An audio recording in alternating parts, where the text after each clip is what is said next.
Көбүнчө ишкерлер иштей берет да. Сүймөкулбак иштей берет, бирок эсеби жок. Анан ушул жерден айтып кетет элем, пул тапканча эсеп табыш керек да. Анткени эсепти тапмайынча ишкерлик иштеп атат. Бизде көбүнчө эсеби жок да.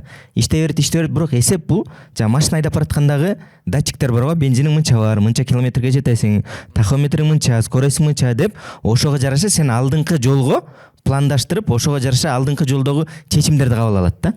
Эгер эсебиң жок болсо, мен азыр дагы оборудование алышым керек, өсүшүм керек, заказдар болуп атат деп туруп оборудованияга эмеңди жумшап салдың, каражаттарыңды. Анан эртең эле айлык келет, айлыкка бере албай каласың.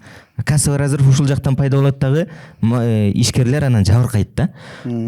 Буга бир түздөн түз жол көрсөткүч, бул эсеп.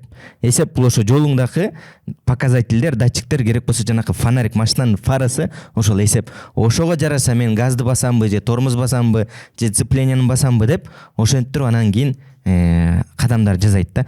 Бирок ошо эсепке келиш үчүн эмне кылыш керек? Дегенде Сүймөкул ака, көбүнчө биздин ишкерлерде тартип керек да.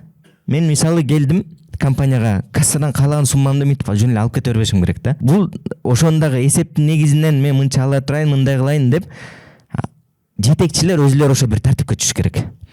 Анан тартипке түшкөндөн кийин, анан эсеби болгондон кийин ар бир өзүнүн адам ишин жасайт дагы, анан ийгиликке жетет деп ойлойм да.